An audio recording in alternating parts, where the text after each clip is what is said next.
നമസ്കാരം. ലോക്സഭാ തെരഞ്ഞെടുപ്പ് ഫലത്തെക്കുറിച്ചുള്ള കൃത്യമായ നിരീക്ഷണവുമായി രംഗത്തെത്തിയിരിക്കുകയാണ് RSSന്റെ നേതാവ് ഇന്ദ്രേഷ് കുമാർ. NDAയെയും ഇന്ത്യ മുന്നണിയെയും ഒരുപോലെ വിമർശിച്ചുകൊണ്ടാണ് അദ്ദേഹത്തിന്റെ പുതിയ പരാമർശമുണ്ടായിരിക്കുന്നത്. BJPയുടെ അഹങ്കാരവും ഇന്ത്യ മുന്നണിയുടെ രാമവിരുദ്ധതയുമാണ് തിരിച്ചടിക്ക് കാരണമായത് എന്നുകൂടി അദ്ദേഹം പറയുന്നുണ്ട്. ജയ്പൂരിനടുത്തുള്ള കനോട്ടയിൽ രാമരഥ് അയോധ്യ യാത്രാ ദർശൻ പൂജൻ സമാരോഹ് എന്ന പരിപാടിയിൽ സംസാരിക്കുന്നതിനിടയിലാണ് RSSന്റെ ദേശീയ എക്സിക്യൂട്ടീവ് അംഗമായ അദ്ദേഹം തെരഞ്ഞെടുപ്പിനെ കുറിച്ചുള്ള കൃത്യമായ നിരീക്ഷണം നടത്തിയത്. BJP 241ലേക്ക് ഒതുക്കിയതും ഇന്ത്യ മുന്നണിയെ 234ൽ പിടിച്ചു കെട്ടിയതും സാക്ഷാൽ ശ്രീരാമൻ തന്നെയാണ് എന്നാണ് അദ്ദേഹം പറഞ്ഞു വെക്കുന്നത്. രാജ്യത്തെ രാമഭക്തർ ക്രമേണ അഹങ്കാരികളായി വളരുന്ന കാഴ്ചയാണ് കണ്ടത്. ആ പാർട്ടി ഏറ്റവും വലിയ പാർട്ടിയായി തന്നെ ഉയർന്നു വന്നു.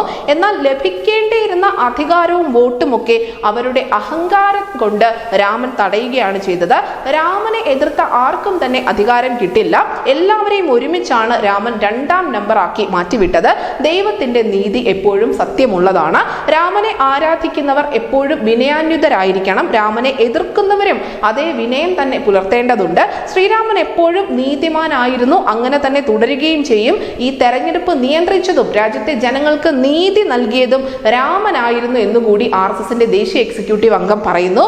ഒരു യഥാർത്ഥ രാഷ്ട്ര സേവകന് ഒരിക്കലും അഹങ്കാരിയാവാൻ സാധിക്കില്ല എന്നും അന്തസ് കാത്തു സൂക്ഷിച്ചുകൊണ്ട് ജനങ്ങളെ സേവിക്കണമെന്നും RSS മേധാവി മോഹൻ ഭാഗവത് പറഞ്ഞതിന് തൊട്ട് പിന്നാലെയാണ് ഇപ്പോൾ RSSന്റെ ദേശീയ എക്സിക്യൂട്ടീവ് അംഗമായ ഇന്ദ്രേഷ് കുമാർ കൂടി ഇത്തരത്തിലുള്ള ഒരു പരാമർശവുമായി രംഗത്തെത്തിയിരിക്കുന്നത്.